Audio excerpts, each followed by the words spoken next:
Hey, today we're going to talk about ancient cultures and sound technology.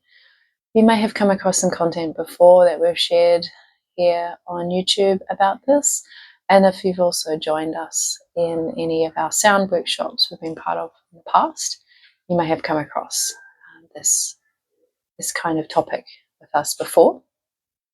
Now, many cultures around the world do and have understood sound to be more than just what the ear actually hears, and many have considered it to be a sacred force capable of healing, transformation, and influencing even the material matter. So I'm going to go through some places on the world that have had certain cultures in the past, or still do, that have carried through some stories about sound and being used as a technology. And first place, of course, most people think of is Egypt. And, we're talking tens of thousands of years ago here, that we're told anyway. And there's research obviously coming out that's showing that the pyramids were often built with a acoustic resonance in certain areas of the pyramids. And we can see in their texts and their carvings that the priests often used chanting, vocal harmonics, and instruments for ritual and healing purposes in those ancient times. And many now have also heard of the potential theory that sound was used to levitate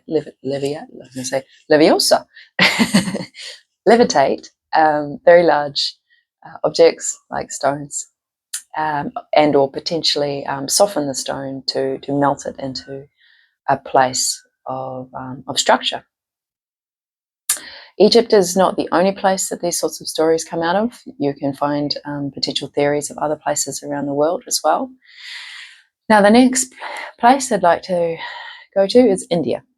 And for them, well, for most of ancient India, sound was considered a primordial creative force. Mantras were considered a vibrational frequency that alters consciousness, purifies the body, and connects to divine forces. When we look at Nadi Yoga, that is often considered the practice of inner sound meditation, aligning the practitioner to cosmic rhythms. And you'll also see that in India, they still have various ancient instruments that were used in various forms a long, long time ago, and then are still around today and used as well. They have a large variety of ancient instruments within their culture. Now, when we go to a place like Greece, a lot of people talk about the mathematician and philosopher Pythagoras.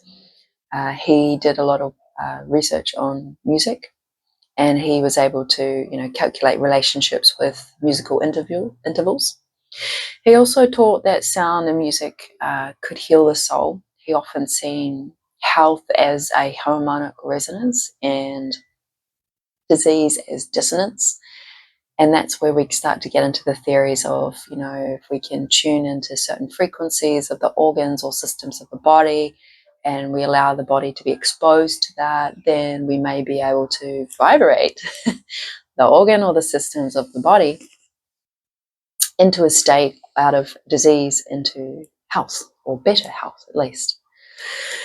Now, I just want to remind you, these are all theories. I'm not a medical practitioner. I'm not saying it's going to cure X, Y, and Z. I'm suggesting that these kinds of sound technologies or these theories may assist you to come into better health.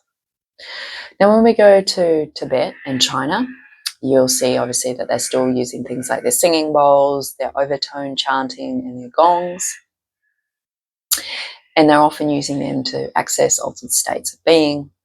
And you can also see in traditional Chinese medicine that they have 6 predominant sounds, and they will often associate that with particular organs in the body as well to help bring them into resonance. Again, going back into some of Pythagoras' work there as well. As to which one come first, I can't confirm or deny. And then the last place I want to touch on is a place known as Amaru, or many of us know it as Australia. And I'm here in that land, of course, and on that land as we speak. And when we look at the oldest, or potentially the oldest instrument, often people would call it the didgeridoo or yidaki. It also has various other names depending on which mob you talk to. I would like to remind you there's at least 500 different mobs across Australia, and they all have their own language. And this often creates a very low vibrational frequency. And sometimes with these lower vibrational frequencies, you can find that it works really well with the bone and the tissue of the body. And they would, particular ceremonies would be conducted, particular rituals, particular practices where they would play this instrument either to the body, or it could be to the land, or it could be to a particular spirit or animal or plant. And that the intention of that is to connect with it, and also to provide it with the healing and communication with it.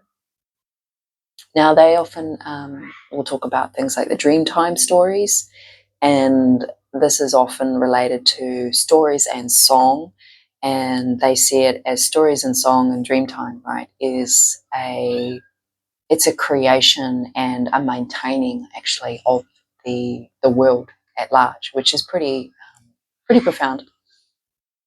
And they have various, like, vast, huge numbers of what they call song lines, and they are like musical maps of the land across Australia.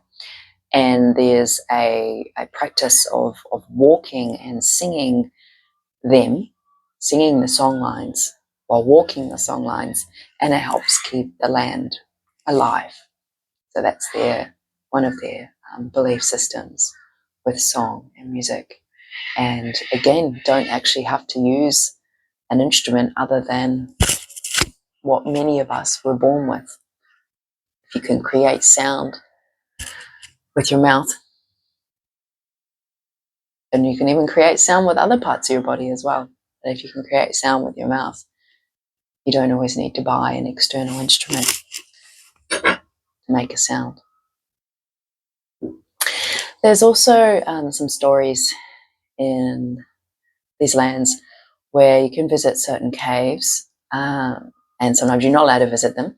So, please do your research about whether A, you're allowed to, and B, whether it's respectful to the law, LORE, and C, whether it's resonating with you.